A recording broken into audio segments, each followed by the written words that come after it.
জীবনে অনেক বড় কিছু মিস করে ফেলবে। খুবই গুরুত্বপূর্ণ ক্লাস। ক্লাসটা মূলত তোমাদের ফার্স্ট পেপারে যেই যেই টপিকের সমস্যা মানে তোমরা ফেস করো, যেই যেই টপিকগুলো মনে হয় যে আম, আমরা পারি না, পরীক্ষার হলে গেলে তোমাদের এরকম মনে হয় যে এই টপিকগুলো আসলে কিভাবে করব, তো ওই টপিকগুলো নিয়ে আজকে পড়াবো। তো এই টপিকগুলো আসলে পড়ায় না, কেউই পড়ায় না কোনোদিন। একদম সত্যি কথা, কেউ পড়ায় না এই টপিক। বাট আমি সিদ্ধান্ত নিচ্ছি আমি সবই পড়াবো, যেহেতু এই জিনিসগুলো পড়াবো। তো এখন কথা হলো যে আজকের আলোচ্য যে বিষয়টা সেটা প্রথম হলো ইনফরমেশন ট্রান্সফার বা ফ্লো চার্ট। তো ফ্লো চার্টে 10 মার্ক থাকে, ইনফরমেশন ট্রান্সফারেও 10 মার্ক থাকে। তো আহ, বেশিরভাগ ক্ষেত্রে ইনফরমেশন ট্রান্সফার আসে না, বিকজ তোমরা ছোট ক্লাসে কিন্তু ইনফরমেশন ট্রান্সফার গুলা দেখছো। ইনফরমেশন ট্রান্সফার মানে ওই যে একটা প্যাসেজ থাকে, দেন তোমার ওই যে তোমার ইভেন্ট, তারপরে তোমার ওই যে প্লেস, এই জিনিসগুলো বসাইতে হয়। ওই যে তুমি তুমি দেখলে বুঝতে পারবা আমি জানি। বাট এই যে ফ্লো চার্ট, খুব হট টপিক হচ্ছে ফ্লো চার্ট। ফ্লো চার্টই থাকে এবং তোমাদেরও ফ্লো চার্ট থাকবে, এই ব্যাপারে তোমরাও নিশ্চিন্ত থাকতে পারো একেবারে। তোমাদের ফ্লো চার্টই থাকবে, থাকার সম্ভাবনা অনেক বেশি ফ্লো। আচ্ছা, তো সামারি রাইটিং এ 10 নাম্বার থাকে, সামারি রাইটিং। বাট সমস্যার ব্যাপার হলো আমরা সামারি লিখতে লিখি ঠিকই, বাট নাম্বার পাই না, বুঝছো? তো এই সমস্যাটা তোমার কি হয় স্নিগ্ধা, যে সামারি আমি ঠিকই লিখি বাট নাম্বার পাই না, এরকম কি হয়? হ্যাঁ, হ্যাঁ। হয়। আচ্ছা, এখন কথা হলো সামারিতে 10-এ 10 পাইতে গেলে বা ফুল মার্কস পাইতে গেলে কেমন লিখতে হবে সেটা নিয়ে আমরা আলোচনা করবো ইনশাল্লাহ। তো এর পরবর্তীতে ক্লজ টেস্ট, সবচেয়ে ভয়ের যেই জায়গাটা, ক্লজ টেস্ট উইথ ক্লোজ 5 নম্বরের। এইটা তো আন্দাজে ওই উপরের অপশন দেখে দেখে বসাই দিয়ে আসো। বাট যখনই আমরা উইদাউট ক্লোজে আসি, যেটাই কোনো শুধুমাত্র গ্যাপ থাকে, কোনো অপশন থাকে না, তো এই জিনিসগুলা করতে গেলে তোমার 10 মার্কের মধ্যে 1 অথবা 2, কোনোভাবে 5 পার হয় না, তাই না বলো তো? হুম। তো এখন এই জিনিসগুলো কিভাবে করতে হয় এবং রিয়ারেঞ্জ, তো রিয়ারেঞ্জ বেশিরভাগ সময় দেখতে যেটা সুন্দর লাগে সেটা প্রথমে দিয়ে দিয়ে আস্তে আস্তে আমরা আসি। বাট দেখা যায় যে আসলে আমাদের অনেকগুলো ভুল চলে গেছে, বুঝছো? আসলে রিয়ারেঞ্জ আমরা সঠিকভাবে করতে পারিনি, এরকম হয়।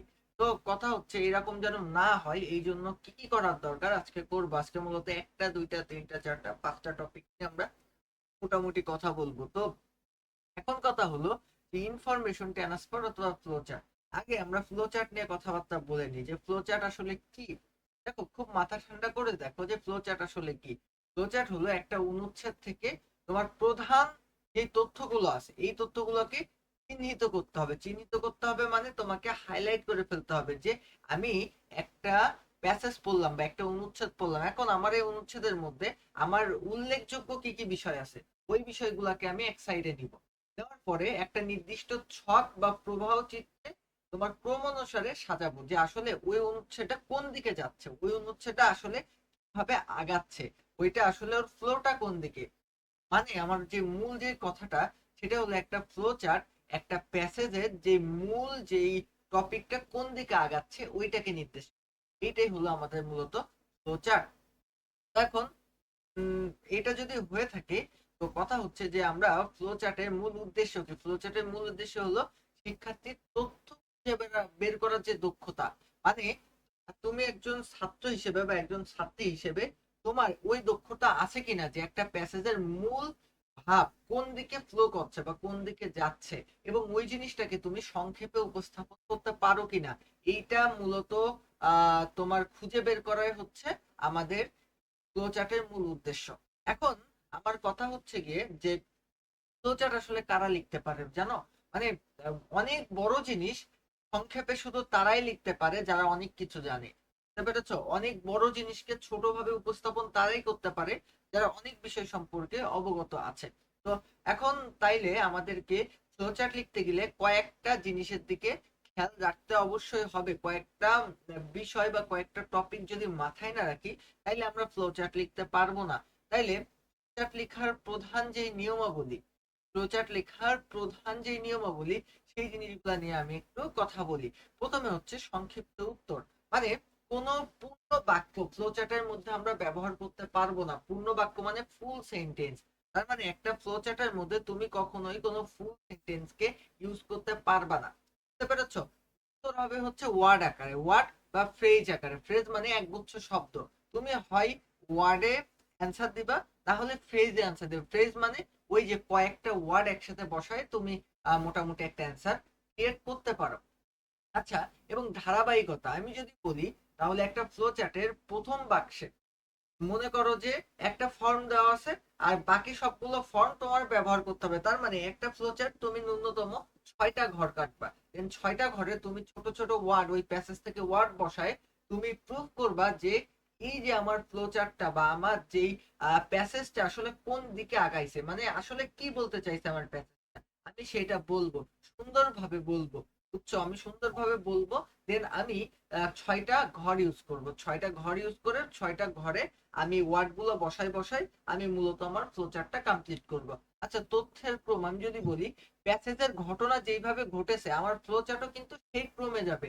এমন কখনো হবে না যে আগের ঘটনা তুমি পরে দিচ্ছ, পরের ঘটনা আগে দিচ্ছ। সেইভাবে যদি দাও তাইলে কিন্তু ফ্লোচার্টটা চলবে না। এরপরে আমি যদি বলি যে বাক্স ও তীর, এটা খুব ইম্পর্টেন্ট। ফ্লো চার্টে অবশ্যই তোমাকে বাক্স আঁকতে হবে। তুমি যদি বাক্স না আঁকো তাহলে ফ্লো চার্টের কিন্তু কোনো মানেই হয় না। তোমাকে অবশ্যই কয়টা বাক্স আঁকতে হবে? 6টা বাক্স। তুমি লিনিয়ার ভাবেও আঁকতে পারো, হরাইজন্টাল ভাবেও আঁকতে পারো, বাট তোমাকে 6টা বাক্স আঁকতে হবে। আচ্ছা, এরপরে আমি যদি বলি যে বাক্স, একটা বাক্স থেকে আরেকটা বাক্সে তোমার অ্যারো চিহ্ন বা তীর চিহ্ন দিতে হবে। এটাও অনেক বেশি ইম্পর্টেন্ট একটা বিষয়। এবার আমি যদি রুলস নাম্বার 1 নিয়ে একটু আলোচনা করি যে আমার ফ্লো চার্টে আমি কি করতে পারবো আর কি পারবো না। দেখো, আমার ফ্লো চার্টের ভুল পদ্ধতি কোনটা সেটা আগে দেখো। ফ্লো চার্টে তুমি যদি লেখো হি ওয়াজ বর্ন ইন 1809, তো এই কথা তুমি যদি ফ্লো চার্টে লেখো তাহলে তোমার কিন্তু ফ্লো চার্টটা কাটা যাবে। বুঝছো, বিকজ ফ্লো চার্টে তুমি কখনোই ফুল সেন্টেন্স ইউজ করতে পারবা না। এখানে দেখো, like on work very hard, তো এখানে like on work very hard এই কথাটুকু পুরো একটা সেন্টেন্স। তার মানে তুমি একটা ফ্লো চার্টের মধ্যে কখনোই সম্পূর্ণ বাক্যকে ঢুকাইতে পারবা না। ফ্লো চার্টে কখনো সম্পূর্ণ বাক্যকে ঢুকানো যায় না। ফ্লো চার্টের মধ্যে তুমি একটা শব্দগুচ্ছ ঢুকাইতে পারো বা ওয়ার্ড ঢুকাইতে পারো বা ফ্রেজ ঢুকাইতে পারো। তুমি কখনোই কিন্তু ফ্লো চার্টের মধ্যে কোনো বাক্যকে ঢুকাইতে পারবা না। তাইলে আমি যদি বলি বর্ন ইন, দেখো এই যে হি ওয়াজ বর্ন ইন 1809, এই জায়গাটাই তুমি শুধু কি লিখতে পারো? Born in 1809। আচ্ছা, এই কথাটুকু বললে। আবার দেখো এখানে লেখা like on work very hard, এই কথা না বলে তুমি বলছো যে ওয়ার্ক ভেরি হার্ড। তো দেখো ভালো করে বোঝো যে আমি এই জায়গাটাই এই যে ওয়ার্কিং, দেখো আমি এখানে কিন্তু একটা জিরান্ট ইউজ করছি বা আইএনজি ইউজ করছি বা ভার্ব প্লাস আইএনজি ইউজ করছি, তুমি যা ইচ্ছা বলো, সমস্যা নাই আপাতত।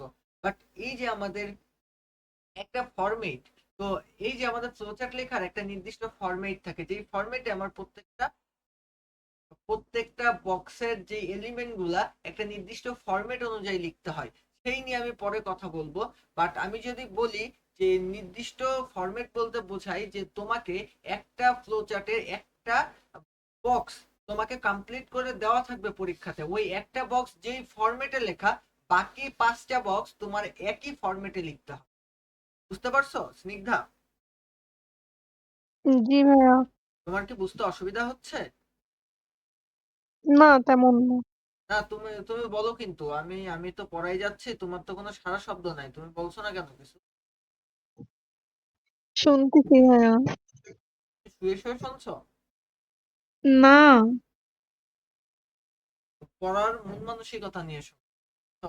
তো হুম, এরপরে আমি যদি বলি যে ফ্লো চার্টের যে 2 নম্বর রুল, সেটা হলো আমি তোমাকে একটু আগে বললাম যে কয়েকটা ফরম্যাট থাকবে ফ্লো চার্টে। আমরা কিন্তু ফ্লো চার্ট দেখবো সামনে অবশ্যই।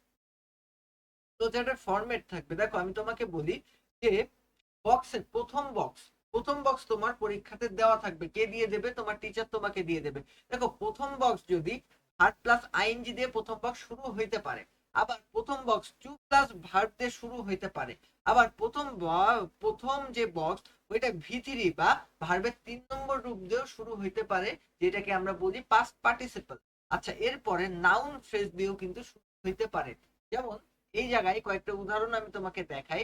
যে দেখো, ভার্ব প্লাস আইএনজি, তাহলে লার্ন, লার্ন মানে শেখা, এটা একটা ভার্ব, লার্নিং। আচ্ছা, টু প্লাস ভার্ব, তাহলে টু লার্ন। দেখো ভার্ব ভি3, এখানে তুমি বলতে পারো ভি3 কি বর্ন। আচ্ছা, এরপরে noun phrase a great leader. আচ্ছা, তো এখন এই জিনিসগুলা তোমার প্রথম বক্সের প্রথমে থাকতে পারে, বুঝছো? বক্সের প্রথমে থাকতে পারে। আচ্ছা, তো এখন বক্সের প্রথমে এর মধ্যে থেকে যে কোনো একটা ফরম্যাট থাকবে, বুঝছো? এই ফরম্যাটটাও থাকতে পারে, এইটাও থাকতে পারে, দেন এইটাও তো থাকতে পারে, আবার এইটাও থাকতে পারে। আচ্ছা, তো দেখো ভালো করে, এই যে যে চারটা ফরম্যাট, এই চারটা ফরম্যাটের যে কোনো একটা ফরম্যাট মাস্ট বি থাকবে, বুঝছো? মাস্ট বি থাকবে। তো এখন আমার কথা হলো, যেই ফরম্যাটটা থাকবে, বুঝছো, যেই ফরম্যাটটা থাকবে, ওই ফরম্যাটটা নিয়ে বাকিগুলো তোমার লিখতে হবে। যদি প্রথম বক্সে এই ফরম্যাটটা থাকে, দেন বাকি পাঁচটা বক্স তোমার ভার্ব প্লাস আইএনজি দিয়েই লিখতে হবে। তুমি কি লিখছো এটা ইম্পর্টেন্ট না, বাট ফরম্যাটটা ভার্ব প্লাস আইএনজি ফরম্যাটেই লিখতে হবে তোমাকে, অন্য কোনো ফরম্যাট ইউজ করতে পারবে না। বুঝা গেছে? আবার দেখো, টু প্লাস ভার্ব যদি প্রথমে থাকে, তাইলে বাকি পাঁচটাও তোমার টু প্লাস ভার্ব দিয়ে লিখতে হবে, এছাড়া তুমি আর কোনো কিছু ইউজ করতে পারবা না। তো প্রত্যেকটা সিস্টেম একই, দেখো যে এই যেগুলা মাস্ট। আচ্ছা, তো এখন কথা হলো, এরপরে আমি যদি বলি যে আমরা একটা প্যাসেজ দেখি, বুঝছো, আমরা ফ্লোচার্ট একটা কিভাবে লিখতে হয় আমরা জাস্ট একটু মনোযোগ দিয়ে দেখি। দেখো এখানে কি লেখা, একটু রিডিং করো, আমি শুনি। মায়া, আমার গলায় ব্যথা অনেক, আপনি পড়েন। পড়ো পড়ো। পড়েন, আমার গলায় ব্যথা অনেক। পড়তে গেলে গলায় ব্যথা হলে সমস্যা নেই, পড়ো। না, আমার কথা বলতে কষ্ট হচ্ছে, পড়েন একটু। আচ্ছা, আমি পড়ি তাইলে। দেখো, নেলসন ম্যান্ডেলা, ধুত্তরি, এখানে ম্যান্ডেলা লেখা। আচ্ছা, Mandela guided South Africa from the strikes strikes of। আচ্ছা, তো দেখো এই জায়গাটায় আমাদের যেটা দেওয়া আছে সেটা হলো নেলসন ম্যান্ডেলার একটা প্যাসেজ। এখন আমাদের মূল কাজটা কি হবে বলতো, এই প্যাসেজ থেকে আমাদেরকে ফ্লোচার্ট লিখতে হবে। তো এখন দেখো এই প্যাসেজটা কি নিয়ে বলছে, দেখো এই প্যাসেজটা মূলত একটা বই থেকে আমার তুলে নেওয়া, সেই বইয়ের নাম হলো a long way to freedom, বুঝছো? A long way to freedom, এই বই থেকে এই প্যাসেজটা নেওয়া। A long way to freedom,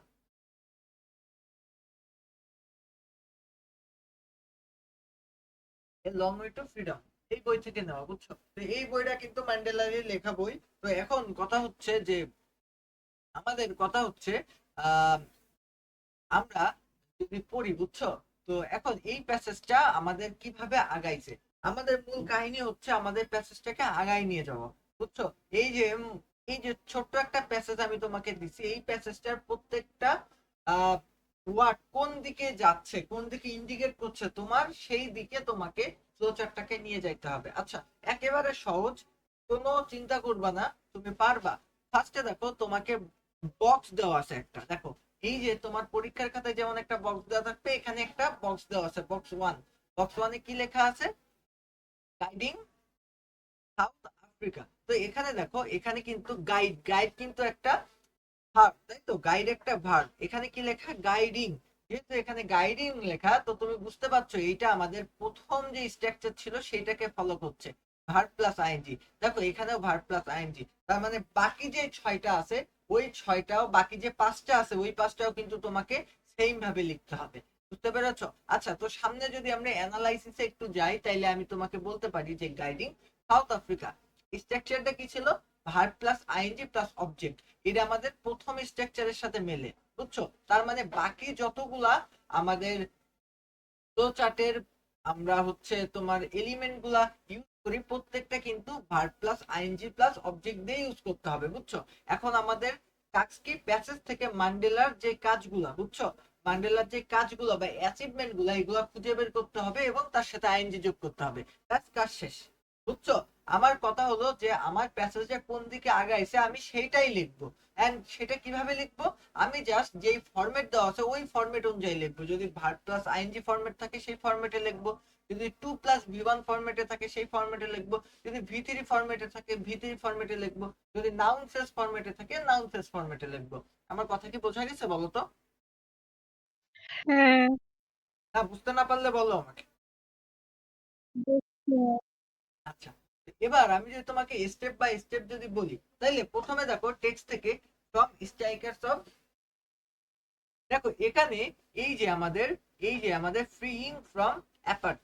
তো এখানে আহ, এই জায়গাটাই দেখো, আমরা এই জায়গাটায় আমরা যেই কাজগুলা দেখবো, এই জায়গাটায় যে ম্যান্ডেলা কি কি করেছিলেন প্রত্যেকটা শেষে আমরা আইন ইউজ করে করে কিন্তু আমরা কাজ করতে পারি। যেমন এখানে দেখো টু মার্ক রেসাল ডেমোক্রেসি।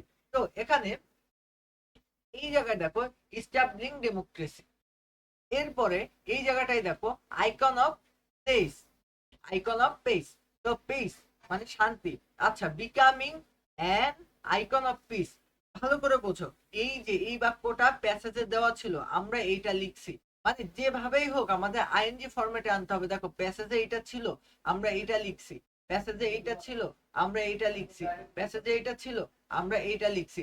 এটা ইম্পর্টেন্ট না যে তোমাকে এক্স্যাক্টলি আমি যেই উত্তরগুলো লিখে আনছি তোমাকে ওই উত্তরগুলোই লিখতে হবে, এটা ইম্পর্টেন্ট না।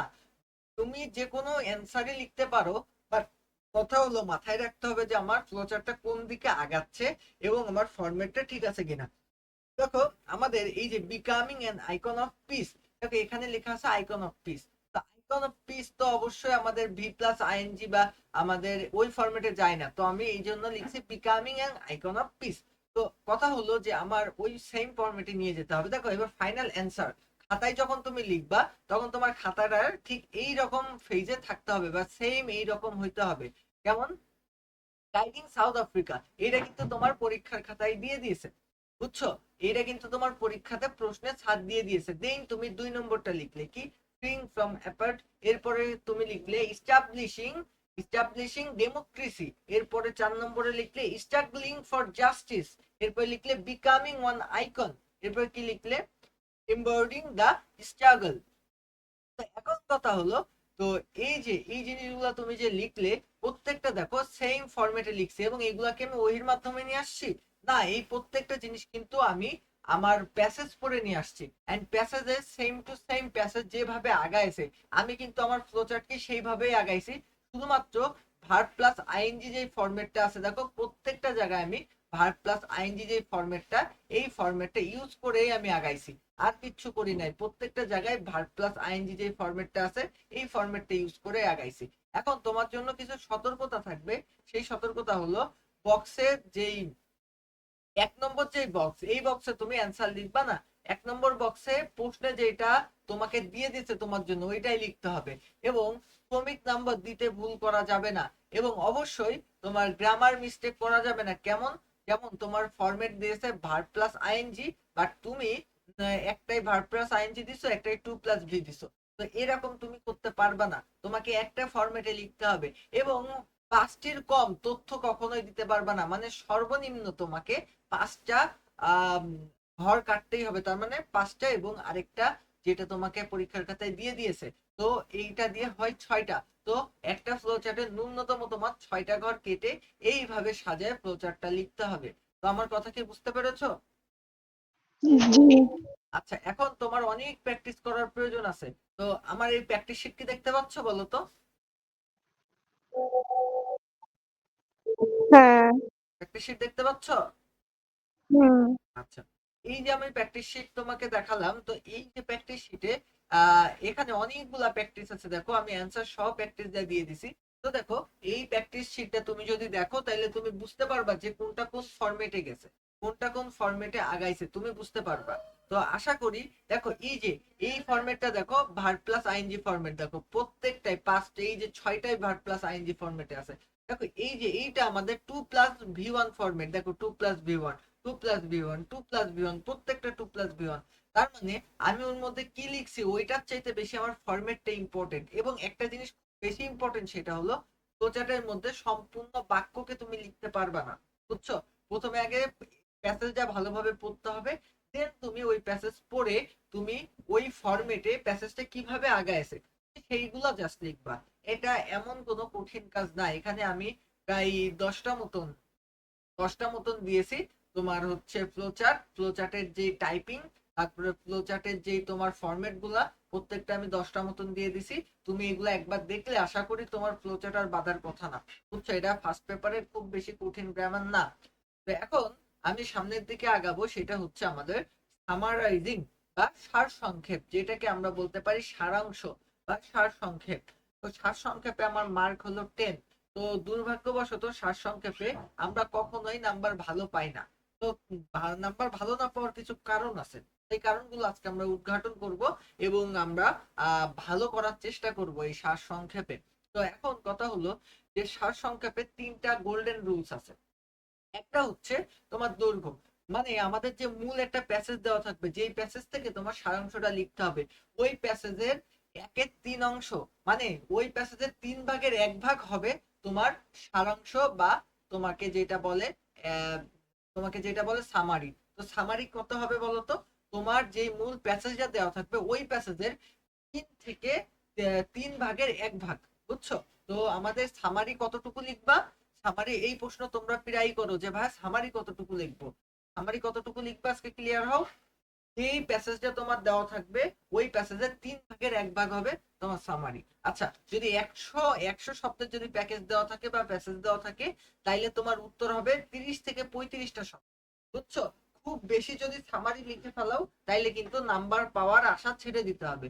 খুব বেশি সামারি লিখলে তোমাকে কখনোই নাম্বার দিবে না। যদি তোমার 1/3 বেশি চলে যায়, যদি 1/3 বেশি চলে যায়, সেক্ষেত্রে তোমার নাম্বার কত দিবে তুমি জানো? তোমার নাম্বার দিবে হলো 5।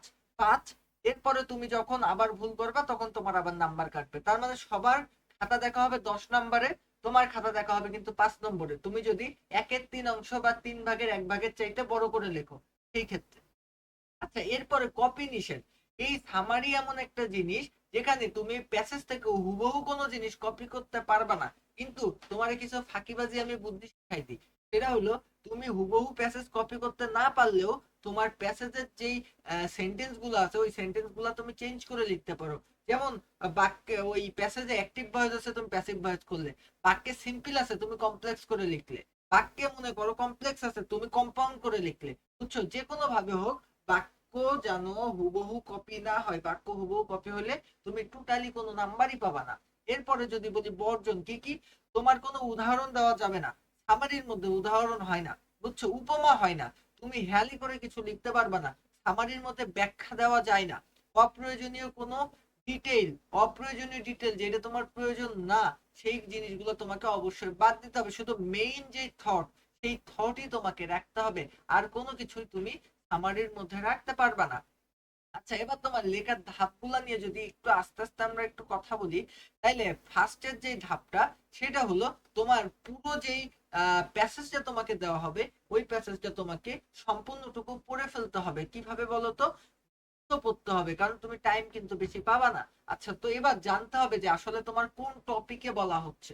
এরপরে আমাদের ধাপ নম্বর 2 হলো আমাদের কি সেন্টেন্স সিলেক্ট করতে হবে। তার মানে প্রথম প্যারা বা শেষ যে লাইন সাধারণত গুরুত্বপূর্ণ হয়, সেইগুলাই দাগ দিতে হবে। মানে কথা হলো ওই বাক্যটা আসলে কি নিয়ে বলা হয়েছে সেইটা তোমার আইডেন্টিফাই করতে হবে, এবং ওই জিনিসগুলা তোমাকে সুন্দর করে জায়গায় রাখতে হবে যে আসলে ওই সেন্টেন্সটা বা ওই যে আমাদের প্যাসেজটা আসলে কি নিয়ে বলতে চেয়েছে, সামনে আমরা কিভাবে আগাবো।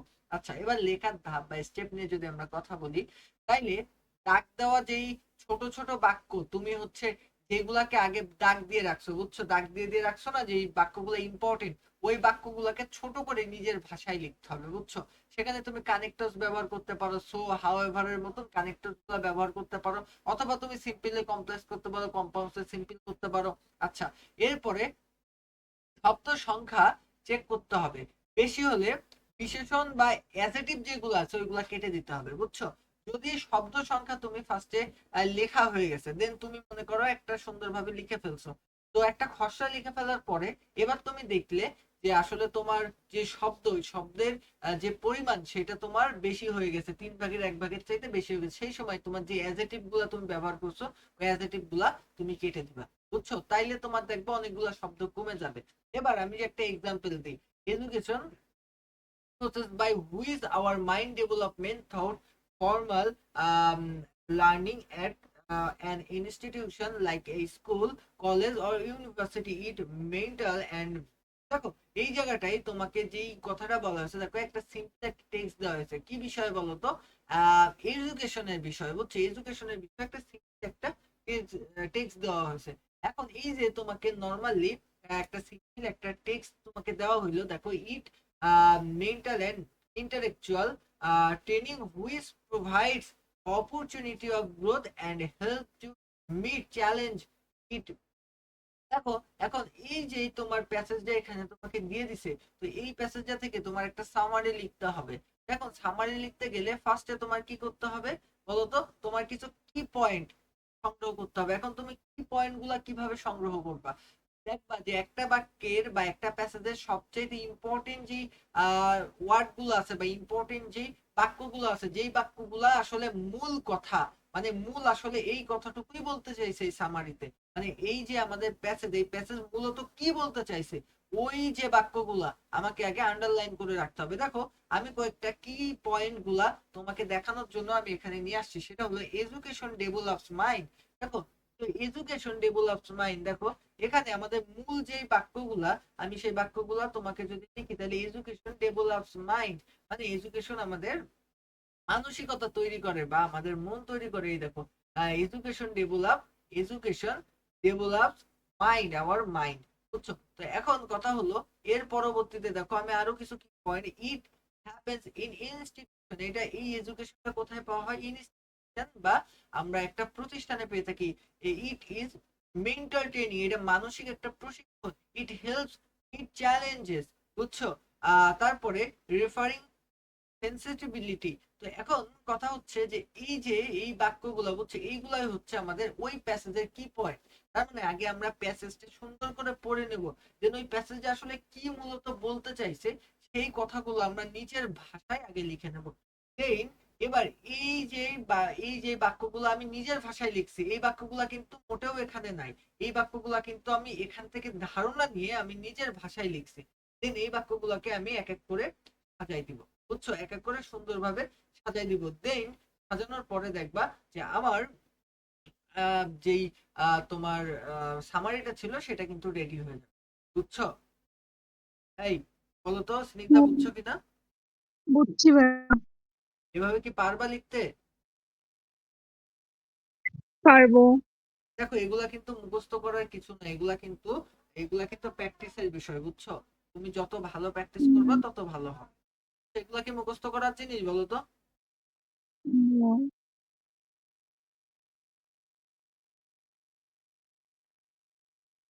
এবার যদি আমি বলি ক্লজ টেস্ট, বুঝছো? উইথ ক্লুজ মানে হচ্ছে যেখানে তোমাকে কিছু অপশন দেওয়া থাকবে, দেন তোমার ওই অপশন গুলা দেখে দেখে এবার তোমার কাজ করতে হবে মানে কি, অপশন দেওয়া থাকবে, এখন ওই অপশন দেখে তোমাকে ফিল ইন দা গ্যাপস বা গ্যাপস ফিল আপ করতে হবে, এটাই হচ্ছে তোমার কাজ।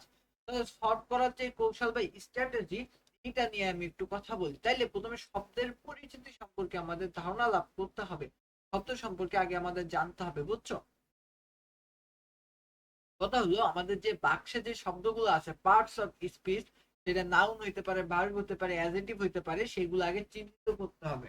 এরপরে চিহ্নিত করার পরে, বুঝছো, শব্দগুলো আগে চিহ্নিত করার পরে আমরা পার্টস অফ স্পিচ কোথায় বসাবো সেটা কিন্তু আমরা বুঝতে পারবো সামনে। এখন শূন্যস্থান বিশ্লেষণ, দেখো গ্যাপের আগে ও পরের যে শব্দগুলা থাকবে, গ্যাপের আগে এবং পরের যে শব্দগুলা থাকবে, ওই শব্দগুলা দেখে আমাদের বুঝতে হবে যে গ্যাপের মধ্যে আমাদের কি বসবে, নাউন বসবে, প্রোনাউন বসবে, অ্যাডজেক্টিভ বসবে না অ্যাডভার্ব বসবে, আমার গ্যাপের মধ্যে আসলে কি বসবে। এইটা আমরা যাচাই করব বা এটা আমরা চিহ্নিত করব আমার গ্যাপের আগে এবং পরে কি শব্দ আছে তার উপরে ডিপেন্ড করে।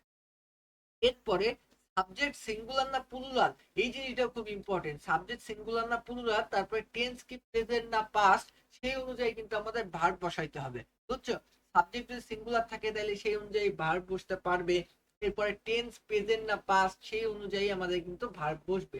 এরপরে প্রিপোজিশন নিয়ে আমি যদি কথা বলি তাইলে অ্যাপ্রোপ্রিয়েট যে প্রিপোজিশন আছে এর দিকে কিন্তু একটু খেয়াল রাখতে হবে। অ্যাপ্রোপ্রিয়েট প্রিপোজিশন যেমন relay one, found of, appropriate preposition, তো প্রিপজিশনে তো তোমাদের মারাত্মক সমস্যা থাকে, প্রিপজিশনটা কিন্তু ভালোভাবে পাততে হবে, তাইলে কিন্তু খুব কষ্ট হয়ে যাবে। এরপরে দেখো আমাদের গ্রামার যে হ্যাক্স, সেই হ্যাক্স নিয়ে আমরা একটু কথা বলি। যদি কোনো আর্টিকেল থাকে, আর্টিকেল পরে যদি একটা গ্যাপ থাকে তাইলে, এবং এই গ্যাপের পরে যদি একটা প্রিপজিশন থাকে, তাহলে চোখ বন্ধ করে তুমি বলতে পারবা যে গ্যাপে একটা নাউন বসে। বলতো আমি কি বললাম, যদি আর্টিকেল থাকে, আর্টিকেলের পরে যদি একটা গ্যাপ থাকে, গ্যাপের পরে যদি একটা প্রিপজিশন থাকে, তাহলে চোখ বন্ধ করে বলতে পারবা যে আমাদের গ্যাপে একটা নাউন বসবে। তাইলে ভালোভাবে তাকাও তো, এখানে আমি কি বলতে পারি তোমাকে, দা ড্যাশ অফ টেকনোলজি, বুঝছো? The dash of technology. এখন এর একটা আর্টিকেল, দেন এখানে আমাদের তারপরে দেখো অফ একটা প্রিপজিশন, তাইলে মাঝখানে কি বসবে? মাঝখানে কি বসবে? একটা নাউন বসবে। তো এখানে তুমি যে কোনো একটা নাউন বসাইতে পারো, অবশ্যই সেই নাউন গুলা কিন্তু উপরে দেওয়া থাকবে বক্সে, যেহেতু আমরা উইথ ক্লোজ পড়ছি। উপরে কিন্তু তোমার বক্সে নাউন দেওয়া থাকবে, তো ওখান থেকে তুমি নাউনটাকে ধরে এনে এই জায়গাটায় বসাই দিবা, দেন তোমার বাক্যটা কিন্তু হয়ে যাবে। যেমন আমি এখানে লিখছি দ্য ডেভেলপমেন্ট অফ টেকনোলজি। আশা করি তুমি বুঝতে পেরেছো। তো এরপরে আমি যদি বলি প্রিপজিশনের পরে কি বসে, প্রিপজিশনের পরে সব সময় ভার্ব, দেখো প্রিপজিশনের পরে ভার্বের আইএনজি বসে, বুঝছো? প্রিপজিশনের পরে কি বসে? এই যে এইটা খুবই ইম্পর্টেন্ট একটা গ্রামার, যে আমাদের যে প্রিপজিশন আছে, এই যে প্রিপজিশনের পরে ভার্ব আইএনজি বসে, ভার্বের আইএনজি বসে। প্রিপজিশনের পরে কি বসে? ভার্বের আইএনজি বসে। তাইলে দেখো এখানে লেখা he is found of reading book, বুঝছো? তো তোমাকে কিন্তু উপরে এই জিনিসটা দেওয়া থাকবে, দেন তুমি সেটার দিকে দেখে এনে লিখবা। তো প্রিপজিশনের পরে কি বসে? ভার্বের আইএনজি বসে। একটা স্পেশাল প্রিপজিশন আছে যার নাম হলো টু। এই টুর পরে ভার্বের 1 নম্বর রূপ বসে। টুর পরে কি বসে? ভার্বের 1 নম্বর রূপ বসে। আর বাদ বাকি যত প্রিপজিশন আছে, প্রত্যেকটা প্রিপজিশনের পরে কি বসে? ভার্বের পরে আইএনজি বসে। তাহলে প্রিপজিশনের পরে কি বসে? ভার্বের পরে আইএনজি বসে। আচ্ছা, তো এখন স্নিগ্ধা, বুঝছো আমি কি বলছি? জি ভাইয়া, বুঝো নাই? বুঝছি। আচ্ছা, তো দেখো এখানে education is the dash of a nation. এই যে এখানে দেখো আমরা কিন্তু উপরে কয়েকটা বক্স রাখছি, এই বক্সের মধ্যে এখানে আমরা কি বসাবো বলো তো?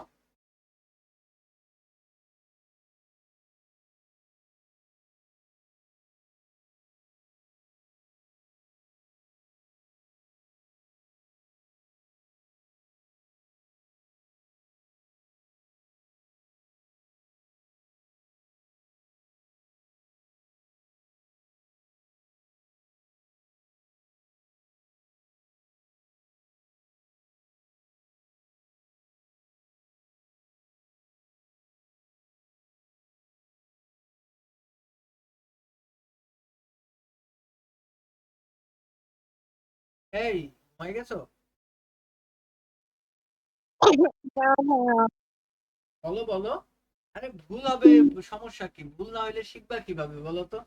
ভুল করতে কি ভয় বল পাও না জীবন। কি বলবো?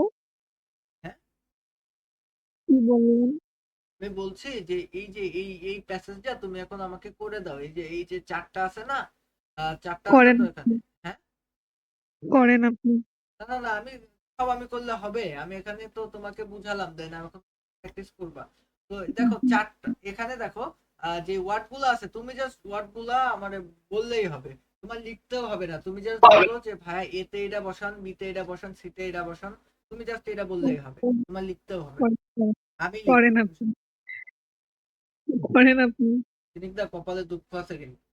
তোমারে আমি কি বহু। তোমার আমি কি বলছি? বললাম না যে কোনো ধরনের লজ্জার কোনো জায়গা নেই এখানে, বিকজ শিখতে না, গেলে করেন লজ্জা। আপনি। হ্যাঁ, আপনি করেন। না বলো বলো। করেন না। মানে আমি, হ্যাঁ? আমিও তো বললাম আপনি করেন, আমি দেখি। তা আমি এতক্ষণ কি পড়ালাম? যদি এখনো আমার বলা লাগে, সমস্যা নেই তো। তুমি ভুল করলে তো আমার কোনো অসুবিধা নাই, আমি সঠিক করাই দেবো, কিন্তু আগে তো ভুলটা করো। শুরু না, করো। করেন না।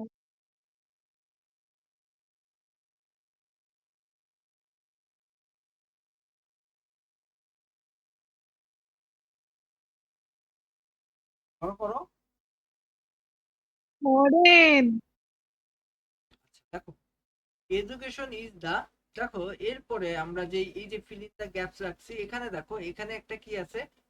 আর্টিকেল আছে, এখানে একটা আমাদের প্রিপজিশন আছে। তো আর্টিকেল এবং, কি বলছো?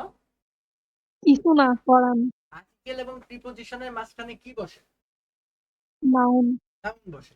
আচ্ছা, তো আর্টিকেল এবং প্রিপজিশনের মাঝখানে যে নাউন বসে, তো দেখো এখানে আমাদের অনেক কিছু বলতে পারি যে এডুকেশন ইজ মানে শিক্ষা, is the dash of nation. Nation মানে হলো তোমার জাতি। তো শিক্ষা কি? জাতির মেরুদণ্ড। তো মেরুদণ্ডের ইংলিশ কি? ব্যাকবোন। তাহলে আমরা লিখতে পারি যে education is the backbone of a nation. Education মানে আমাদের শিক্ষা জাতির মেরুদণ্ড। No nation can conspire without dash. Without, দেখো এই যে উইদাউট একটা প্রিপজিশন, তাই না? উইদাউট কি? Without preposition. উইদাউট কি? প্রিপজিশন। হ্যাঁ, হুম। উইদাউট কি? হুম। তো তাইলে আমরা এখানে কি লিখবো? প্রিপজিশনের পরে কি বসে?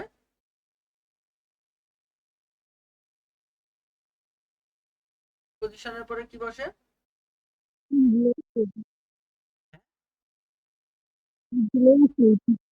প্রিপজিশনের পরে ভার্ব প্লাস আইএনজি বসে, বাট তোমার এখানে অর্থগত দিক ঠিক রাখার জন্য এখানে কিছু তোমার ইউজ না করলেও হবে। তো এখানে তুমি লিখতে পারো যে উইদাউট এডুকেশন, এডুকেশনই বসাই দিতে পারো, এখানে সমস্যা নেই। It is the dash of light, it the কি বলতো source of right. It is the source, দেখো এখানে আছে দা এন্ড এখানে আছে অফ, তো দা আর অফ দুইটার মাঝখানে আমরা একটা নাউন বসাই, তাহলে আমরা লিখতে পারি source of light. It helps, it helps remove darkness, it helps remove darkness. বুঝছো? তো আশা করি পারবা। আচ্ছা, এরপরে দেখো আমরা যদি উইদাউট ক্লুজ নিয়ে কথা বলি, তো দেখো উইথ ক্লুজে আমি কয়েকটা তোমাকে, দেখো অনেকগুলো তোমার আমি সামারির কিছু প্র্যাকটিস দিছি, বুঝছো? এই প্র্যাকটিস গুলো করতে হবে। আমি তোমাকে পাঠিয়ে দিব ক্লাস শেষ হওয়ার পর পরই, দেন এগুলা কিন্তু করে ফেলতে হবে। আহ এগুলা কিন্তু অবশ্যই করতে হবে, ঠিক না? এগুলা না করলে কিন্তু হবে না, বুঝছো? আপনি পাঠিয়ে দিয়েন আগে। হ্যাঁ, আপনি আগে পাঠিয়ে দিন, তারপরে করবানি। পাঠিয়ে দেবো মানে ক্লাস শেষ হওয়ার আগেই, মানে আমি হচ্ছে এখন হোয়াটসঅ্যাপে ঢুকতে পারছি না, কারণ ক্লাস রেকর্ড হচ্ছে, তো হোয়াটসঅ্যাপে ঢুকলে এটা আবার যখন তোমার ইউটিউবে যাবে তখন ওই ঝামেলা হইতে পারে, বুঝছো?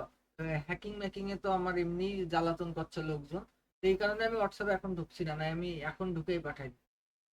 তো এখন দেখো এই clause test with clues, with ক্লুজে যেগুলো আছে দেখো আমি তোমাকে অনেকগুলা প্র্যাকটিস দিছি, বুঝছো? অনেকগুলা প্র্যাকটিস দিছি, এই প্র্যাকটিস গুলা তুমি করতে পারো বাড়ি বসে বসে। দেখো a teacher is the dash of, দেখো এখানে দা আছে, দা একটা কি? দা অবশ্যই আমাদের একটা আর্টিকেল, এন্ড অফ আমাদের কি? অফ কিন্তু আমাদের প্রিপজিশন, তো আর্টিকেল এন্ড প্রিপজিশনের মাঝখানে আমাদের নাউন বসে। তো a teacher is the dash of nation, a teacher the কি? এখানে আমরা কি লিখতে পারি? আর্কিটেক্ট, আর্কিটেক্ট, আর্কিটেক্ট মানে কি? আর্কিটেক্ট মানে কি? যে হচ্ছে কাঠামো, কাঠামো দেয়, বুঝছো? তাকে বলা হয় আর্কিটেক্ট। তো এখন কথা হলো he gives the dash of education, দেখো এই যে দা আছে এন্ড অফ আছে, তাহলে এখানে কি বসবে? নাউন বসবে। হি গিভস দা, এখানে আমরা কি বলবো? The give the light of education, সে আমাদের শিক্ষার আলো দেয়। হি হেল্পস টু, টুর পরে আমাদের ভার্বের আইএনজি বসে, তাই তো? হি হেল্পস টু রিমুভিং ডার্কনেস, বুঝছো? রিমুভিং ডার্কনেস, বিকজ এই যে আমাদের টুর পরে কি বসে? ভার্বের, ও সরি সরি সরি, এখানে আমি ভুল বলছি, বিকজ সবগুলা পৃথিবীর যতগুলা প্রিপজিশন আছে প্রত্যেকটা প্রিপজিশনের পরে ভার্বের আইএনজি বসে, বাট টুর পরে ভার্বের বেস ফর্ম বসে, তাই তো? টুর পরে ভার্বের বেস ফর্ম বসে, তাইলে আমরা এখানে কি লিখতে পারি? He helps to remove darkness. আচ্ছা, তারপরে we should dash him, we should respect him, he build the, he build the nation, সে একটা জাতি গঠন করে বা একটা জাতি তৈরি করে। তো এইরকম ভাবে অনেকগুলা প্র্যাকটিস যদি তুমি করো, তাহলে আশা করি তোমাদের এতে আর অসুবিধা থাকার কথা না, বুঝছো? সুন্দর করে যদি প্র্যাকটিস গুলা করতে পারো। আচ্ছা, তো এবার আহ আমরা যদি এবার উইদাউট ক্লুজে যাই, উইদাউট ক্লুজ মানে নো ক্লুজ, যেখানে কোনো ক্লু থাকবে না, বুঝছো? উইদাউট ক্লুজ বা নো ক্লুজ, যেখানে টোটালি কোনো ক্লু থাকবে না, মানে ক্লুজ থাকবে না মানে কি বলতো? মানে এখানে কোনো অপশন থাকবে না, তোমাকে ইচ্ছা মতন যা মন চায় তাই বসাইতে পারবে। এখানে মার্ক কিন্তু 10, এইখানে মার্ক কিন্তু ছিল 5, দেখো এইখানে মার্ক কিন্তু ছিল 5, বাট এখানে কিন্তু মার্ক 10, বুঝছো? তার মানে এটা ইম্পর্টেন্ট বেশি। তো এটা কেন কঠিন সেটা তোমাকে জানতে হবে, কারণ কি এখানে কোনো শব্দ দেওয়া থাকে না, বুঝছো? এখানে কোনো নির্দিষ্ট শব্দ দেওয়া থাকে না, নিজের মেমোরির থেকে শব্দ বের করে যে এটা লিখতে হবে, যার কারণে এটা কিন্তু একটু বেশি কঠিন লাগে অনেকের কাছে, বুঝছো? বাট এটা আসলেও কঠিন না। তো এখন বেশিরভাগ ক্ষেত্রে তোমার প্রিপজিশনই বেশি আসে, তো অ্যাপ্রোপ্রিয়েট প্রিপজিশন তুমি যদি ভালোভাবে জানো তাহলে এটা অনেক ক্ষেত্রে সহজ হয়ে যায়। আর্টিকেল জানলে আর্টিকেল থেকে 10% ক্ষেত্রে প্রশ্ন আসতে পারে, দেন কানেক্টরস থেকে 10% প্রশ্ন আসে, অক্সিলারি ভার্ব থেকে প্রশ্ন আসে, দেন তোমার কমন যে নাউন অ্যাজেটিভ এইগুলা থেকে 20% প্রশ্ন আসতে পারে, বুঝছো? এখন আমাদের কনটেক্সট নিয়ে যদি আমি কথা বলি, তাইলে বাক্যের অর্থ যদি তুমি বোঝো তাইলে অটোমেটিকলি তোমার মাথায় আসবে যে কি বলতে চাইছে। দেখো এখানে লেখা আছে যে farmers grow crops dash field. দেখো এখানে তুমি অর্থটা আগে করো, ফসল, তোমার farmers grow crops the field, বুঝছো? তো এখন এই যে দা ফিল্ড, এইখানে তোমার একটা, এখানে একটা তোমার কোনো একটা কিছু বসাইতে হবে, কোনো একটা কিছু বসাইতে হবে। তো এখন তুমি চিন্তা করো যে কৃষকরা, ক্রপ মানে হলো শস্য বা ফসল, তো কৃষকেরা ফসল ফলায় মাঠে। কি কোন মাঠে? কৃষকেরা মাঠের মধ্যে ফসল ফলায়, তাই তো? তাইলে তুমি এখানে লিখতে পারো ইন দা ফিল্ড, বুঝছো? তাইলে farmers grow crops in the field, বুঝতে পেরেছো?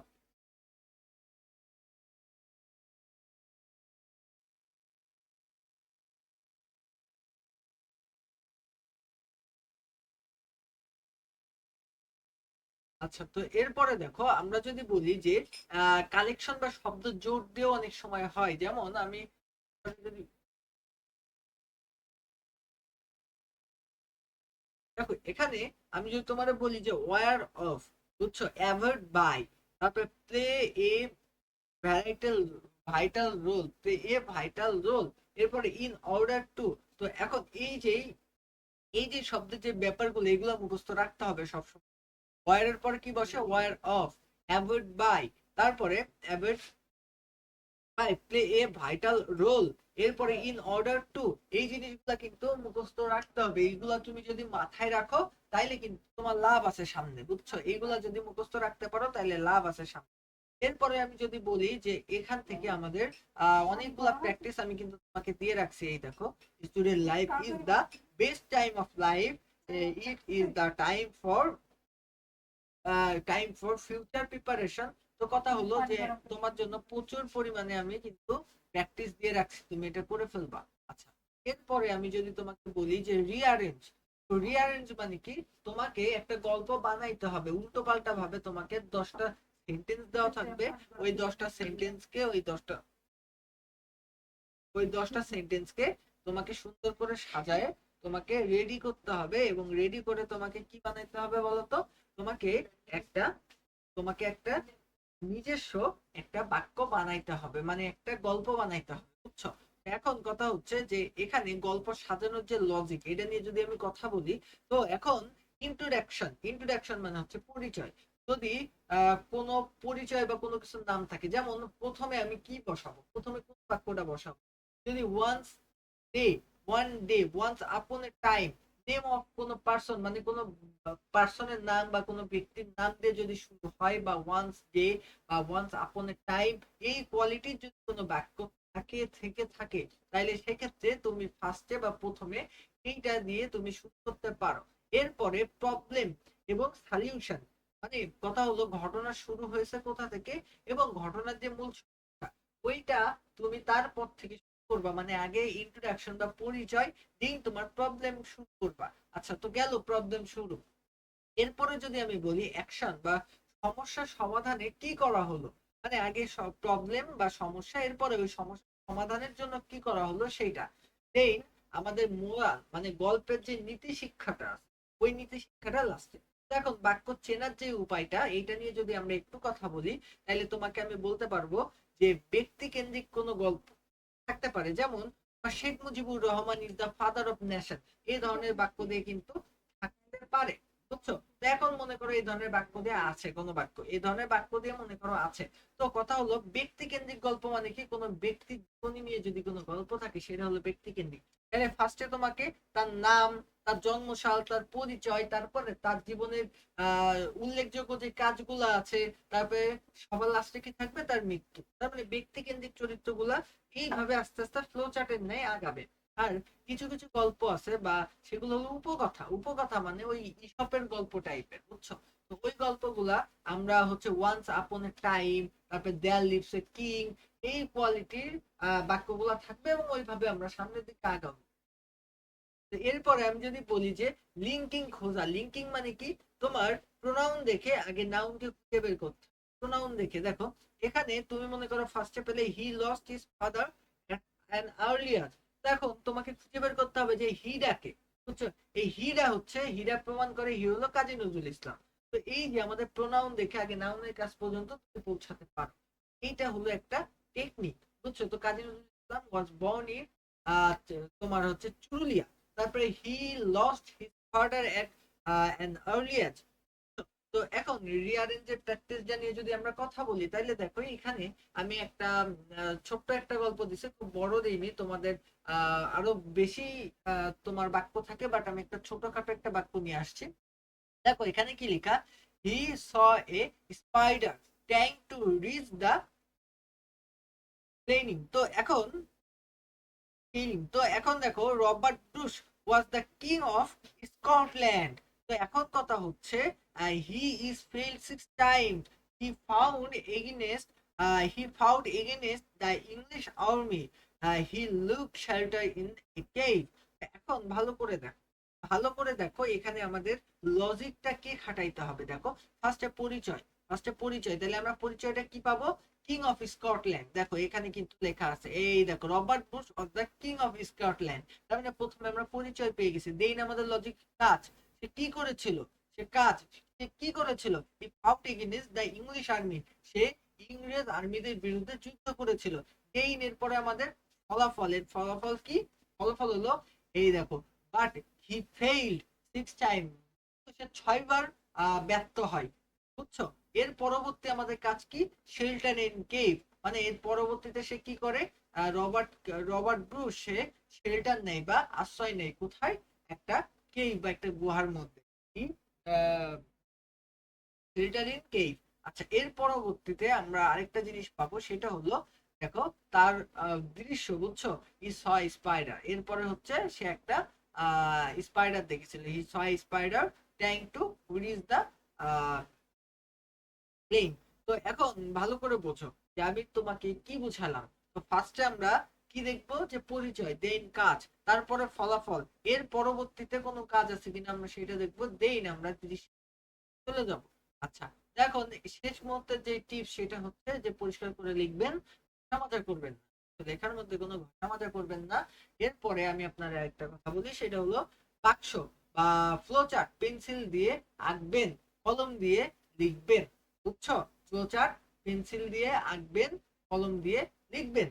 আচ্ছা, এর পরবর্তীতে আমাদের রিয়ারেঞ্জ হচ্ছে প্রথমে আমরা যদি বলি, তাইলে আমরা প্রথমে ক্রম অনুসারে লিখবো, এই যে এইভাবে লিখবো, বুঝছো? দেন আমরা প্যারাগ্রাফ আকারে লিখে দেবো, বুঝছো? বাট তুমি যদি চাও যে আমি এ প্লাস বি প্লাস এইভাবে লিখবো, সেটাও লিখতে পারো। বাট আমরা যেভাবে লিখতাম সেটা তোমাকে বলি, তোমরা এইভাবে লেখো কিন্তু আমাকে জানাও। আমরা এইভাবে লিখতাম, এইভাবে একটা বক্স আঁকাতাম, দেন এরকম লিখতাম, দেন এরকম ঘর কাটতাম, 1 2 এরকম দিতাম। দিয়ে ওয়ানে মনে করো, ওয়ানে হইলো আমাদের বি, তো টুতে মনে করো হইলো এফ।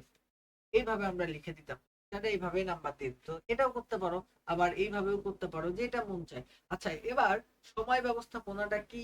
মানে যেটা তুমি ভালো পারবা সেটা আগে লিখবা, কোনো প্রশ্ন ছেড়ে আসবে না, বুঝছো? বেস্ট অফ লাক, ভালো প্রস্তুতি সাফল্যের চাবিকাঠি। আচ্ছা বলো, কেমন লাগলো? একটা ওভারঅল একটা ভিউ দিলাম, বলো কেমন লাগলো?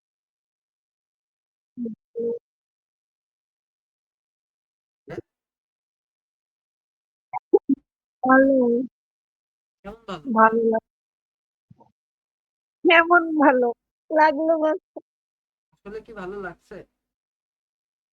হ্যাঁ।